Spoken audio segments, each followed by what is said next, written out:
Assalamualaikum warahmatullahi wabarakatuh. Bismillah, alhamdulillah, wassalatu wassalamu ala rasulillah, amma ba'd. Sahabat muslim, pada saat ini kita melihat sebagian orang yang mengaku bermazhab Syafi'i, mengaku pengikut setia Imam Muhammad bin Idris Asy-Syafi'i, tapi amalan-amalan mereka justru bertentangan dengan ajaran-ajaran Al-Imam Asy-Syafi'i. Bahkan mereka menentang dan mengolok-olok sebagian ajaran Imam Asy-Syafi'i. Bukan hanya orang-orang awamnya, tapi kita mendapati para da'i dan kiai yang mengaku bermazhab Syafi'i pun melakukan pelanggaran terhadap ajaran-ajaran Al-Imam Asy-Syafi'i. Buku yang dijadikan referensi video ini syarat dengan nukilan-nukilan dari literatur kitab-kitab klasik para ulama besar mazhab Syafi'iyah. Silahkan Anda merujuk langsung karena video ini hanya dibuat sangat-sangat ringkas sebagai pengetahuan awal saja. Nah, sahabat muslim, inilah ajaran-ajaran mazhab Syafi'i yang dilanggar oleh para pengikutnya. Yang pertama, disyariatkannya jenggot. Imam Asy-Syafi'i berkata, ia atau orang yang memandikan mayit tidak boleh memangkas rambut kepala maupun jenggotnya si mayit, karena kedua rambut itu hanya boleh diambil untuk menghias diri dan ketika ibadah manasik saja. Kemudian Abdurrahman bin Umar Ba'alawi berkata, Imam Asy-Syafi'i telah menyatakan haramnya mencukur gundul jenggot. Yang kedua, haramnya musik. Al-Imam Asy-Syafi'i dalam bab wasiat berkata, jika al-ud atau kayu yang dimaksud oleh pewasiat tidak dapat digunakan kecuali untuk dimainkan dengan semacam gitar, maka wasiatnya batal menurutku. Demikian juga pembicaraan mengenai seluruh jenis seruling atau alat musik. Kemudian dalam kitab Az-Zawajir dikatakan, dan telah diketahui tanpa keraguan bahwasanya Imam Asy-Syafi'i mengharamkan seluruh jenis alat musik. Yang ketiga, disyariatkannya cadar. Imam Asy-Syafi'i berkata, dan aku suka bagi wanita yang dikenal cantik untuk tawaf dan sa'i di malam hari. Jika ia tawaf di siang hari, maka hendaknya ia menjulurkan bajunya, menutupi wajahnya, atau ia tawaf dalam keadaan tertutup. Yang keempat, haramnya rokok. Ibnu Alan Al-Bakri As-Siddiqi Asy-Syafi'i berkata, para ulama telah sepakat tentang penjagaan akal dan melindunginya dari para pengubah dan pembuat melayang. Dan semua orang yang mengisap rokok mengakui bahwa ia pasti pening pada saat pertama kali mengisap rokok, maka hal ini sudah cukup sebagai dalil argumen haramnya rokok. Hal itu karena semua perkara yang mengubah akal dengan model apapun atau mempengaruhi akal dengan mengkonsumsinya, maka hukumnya adalah haram. Yang kelima, tercelanya fanatik mazhab. Imam Asy-Syafi'i berkata, semua perkataanku yang menyelisihi sabda Nabi SAW yang sahih, maka hadis Nabi lebih utama untuk diikuti, maka janganlah kalian taklid kepadaku.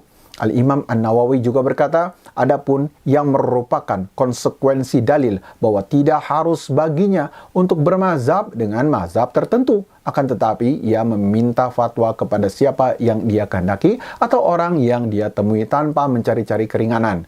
Kemudian yang keenam, larangan mengagungkan kuburan. Imam Asy-Syafi'i berkata, aku suka jika kuburan tidak ditambah dengan pasir dari selain galian kuburan itu sendiri, dan tidak mengapa jika ditambah pasir dari selain galian kuburan. Jika ditambah tanah dari selainnya akan sangat tinggi. Akan tetapi aku suka jika kuburan dinaikkan di atas tanah seukuran sejengkal atau yang semisalnya, dan aku suka jika kuburan tidak dibangun dan tidak dikapur atau disemen, karena hal itu menyerupai keperhiasan dan kesombongan. Dan kematian bukanlah tempat salah satu dari keduanya, maksudnya hiasan dan kesombongan. Dan aku tidak melihat kuburan kaum muhajirin dan kaum ansor yang dikapuri. Kemudian Imam An-Nawawi berkata, telah berkata Al-Imam Abul Hasan Az-Za'farani, dan tidak boleh sholat ke arah kuburannya, baik untuk mencari barokah atau karena pengagungan, karena hadis-hadis Nabi. Wallahu a'lam. Yang ketujuh, bid'ahnya tahlilan. Al-Imam Asy-Syafi'i berkata dalam kitab Al-Um, dan aku benci al-mathim, yaitu berkumpulnya orang-orang di rumah keluarga mayit, meskipun mereka tidak menangis, karena hal itu hanya memperbarui kesedihan dan membebani pembiayaan. Ini adalah lafal nas pernyataan Al-Imam Asy-Syafi'i dalam kitab Al-Um, dan beliau diikuti oleh ahli fikih mazhab Syafi'i. Kemudian Imam An-Nawawi, penulis kitab Al-Muhadzab, dan yang lainnya juga berdalil untuk pendapat ini dengan dalil yang lain, bahwa model seperti ini adalah muhdas atau bid'ah. Kemudian Ad-Dimyati berkata, dan tidaklah diragukan bahwa melarang masyarakat dari bid'ah yang mungkar ini padanya ada bentuk menghidupkan sunnah dan mematikan bid'ah, membuka banyak pintu kebaikan dan menutup banyak pintu keburukan. Karena masyarakat benar-benar bersusah payah yang hal ini mengantarkan pada pembuatan makanan tersebut hukumnya menjadi haram. Wallahu a'lam. Yang kedelapan, Allah di atas langit. Al-Baihaqi berkata, inilah naskah kitab yang didiktekan oleh Syekh Abu Bakar Ahmad bin Ayyub tentang mazhab Ahlus Sunnah, tentang apa yang terjadi antara Muhammad bin Ishaq bin Khuzaimah dengan para sahabatnya. Dan ia menyebutkan di antaranya, Ar-Rahman berada di atas arsy tanpa ditanya bagaimananya. Asar dari para salaf tentang yang seperti ini banyak. Dan di atas jalan ini ditunjukkan oleh mazhab Al-Imam Asy-Syafi'i dan juga mazhab Ahmad bin Hanbal, Al-Husain bin Al-Fadl Al-Bajali, dan dari kalangan para ulama mutaakhirin adalah Abu Sulaiman Al-Khattabi. Yang kesembilan, tidak sampainya pahala bacaan Al-Quran yang dikirimkan pada mayit. Imam Asy-Syafi'i berkata, sampai kepada mayit dari perbuatan dan amalan orang lain 3 perkara, yaitu haji yang dikerjakan atas nama sang mayit, harta yang disedekahkan atas namanya, atau yang dibayarkan atasnya, dan doa. Adapun selain hal itu, maka sholat atau puasa, maka itu hanya untuk pelakunya, bukan untuk mayit. Kemudian Imam An-Nawawi berkata, adapun membaca Al-Quran dan menjadikannya pahalanya untuk mayit dan sholat atas mayit, juga yang semisal keduanya, maka mazhab Asy-Syafi'i dan mayoritas ulama sependapat bahwa tidak akan sampai kepada si mayit. Yang 10, tercelanya akidah Syiah. Harmalah bin Yahya berkata, aku mendengar Asy-Syafi'i berkata, aku tidak pernah melihat seseorang pun dari para pengikut hawa nafsu yang lebih pendusta daripada Syiah Rafidah. Yang ke-11, haramnya filsafat tentang ketuhanan. Al-Imam Asy-Syafi'i berkata, tidak ada sesuatu yang lebih aku benci daripada ilmu filsafat dan ahli filsafat.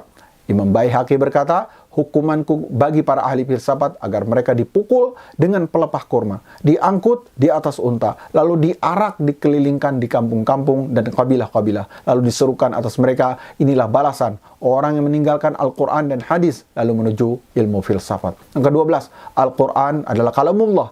Ibnu Sahal Ar-Ramli berkata, aku bertanya kepada Asy-Syafi'i tentang Al-Quran.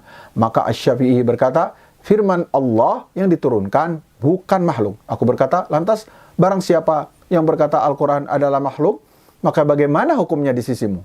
Beliau berkata kepadaku, kafir. Dan Asy-Syafi'i berkata, tidaklah aku bertemu dengan seorang pun dari guru-guruku, kecuali berkata, barang siapa yang menyatakan bahwa Al-Quran makhluk, maka dia telah kafir. Yang ke-13, haramnya ngalap berkah yang syirik. Al-Baihaqi berkata, aku telah membaca kitab Abu Yahya Zakaria bin Yahya As-Saji tentang apa yang diceritakan oleh orang-orang Mesir, bahwasanya Asy-Syafi'i hanyalah menulis kitab untuk membantah Malik dikarenakan telah sampai kepada beliau bahwa di Andalus songkoknya Malik itu dijadikan penyebab untuk meminta hujan. Kemudian Al-Ghazali berkata, dan bukanlah sunnah menyentuh dinding kuburan Nabi, dan bukan juga menciumnya, akan tetapi berdiri dari kejauhan lebih dekat kepada penghormatan kepada Nabi. Beliau juga berkata, sesungguhnya menyentuh dan mencium kuburan-kuburan merupakan kebiasaan kaum Nasrani dan kaum Yahudi. Yang ke-14, haramnya memberi selamat hari raya kepada non-muslim. Ibnu Hajar Al-Haythami berkata, dan di antara bid'ah yang paling buruk adalah kaum muslimin menyepakati kaum Nasrani dalam perayaan-perayaan mereka, yaitu dengan meniru-niru mereka, dengan memakan makanan mereka, memberi hadiah kepada mereka, menerima hadiah dari mereka, dan orang yang paling memberi perhatian akan hal ini adalah orang-orang Mesir. Padahal Nabi SAW telah bersabda, barang siapa yang meniru-niru suatu kaum, maka dia termasuk dari mereka. Yang ke-15, celaan terhadap sufi ekstrim. Imam Asy-Syafi'i berkata, kalau seandainya seseorang menjadi sufi di pagi hari, maka belum tiba waktu zuhur kecuali aku mendapatinya seorang yang pandir. Juga perkataan beliau, aku tidak pernah melihat seorang sufi pun yang berakal kecuali Muslim Al-Khawwas. Ke-16, mengingkari wali gadungan. Ibnu Katsir berkata, Yunus bin Abdul A'la berkata, aku berkata kepada Asy-Syafi'i, Al-Laits bin Sa'ad berkata, jika kalian melihat seseorang berjalan di atas air, maka janganlah kalian tertipu olehnya, hingga kalian menimbang perkaranya di atas Al-Quran dan As-Sunnah. Maka Asy-Syafi'i kemudian berkata, Al-Laits masih kurang. Bahkan jika kalian melihat seseorang berjalan di atas air dan terbang di atas udara, maka janganlah terperdaya olehnya, hingga kalian menimbang perkaranya di atas Al-Quran dan Sunnah. Yang ke-17, yaitu tidak menjadikan mimpi sebagai dalil. Imam An-Nawawi berkata, kalau seandainya pada malam hari ke-30 bulan Sya'ban, dan orang-orang tidak ada yang melihat hilal. Lalu ada seorang melihat Nabi dalam mimpinya. Lalu Nabi berkata kepadanya, malam ini adalah malam pertama bulan Ramadan, maka tidak puasa dengan berdalil mimpi tersebut adalah tidak sah. Tidak sah bagi orang yang bermimpi, demikian juga tidak sah bagi selainnya. Hal ini telah disebutkan oleh Al-Qadi Husain dalam fatwa-fatwanya dan juga para ulama Syafi'iyah yang lainnya. Adapun Al-Qadi Iyad menukilkan ijma mengenai hal ini. Yang ke-19, masalah Nur Muhammad. Bagaimana keabsahan hadis Nur Muhammad?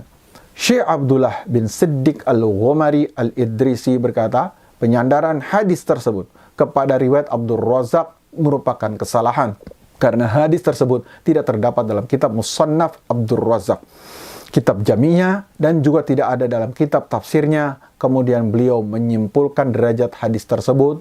Beliau berkata, kesimpulannya hadis tersebut adalah hadis mungkar, maudhu, palsu, tidak ada asal-usulnya dalam kitab-kitab hadis. Yang ke-20, masalah status orang tua Nabi. Ulama mazhab Syafi'i yang mengatakan orang tua Nabi wafat dalam keadaan musyrik adalah yang pertama Al-Mawardi, Al-Baihaqi, Al-Juwaini, Ar-Rafi'i, An-Nawawi, Ibnu Rif'ah, Al-Zahabi, Ibnu Katsir, Ibnu Al-Khatib, Al-Yamani, Ibnu Hajar Al-Asqalani, dan masih sangat banyak lagi yang menyatakan orang tua Nabi berada di dalam neraka. Demikianlah, semoga bermanfaat. Barakallahu fikum.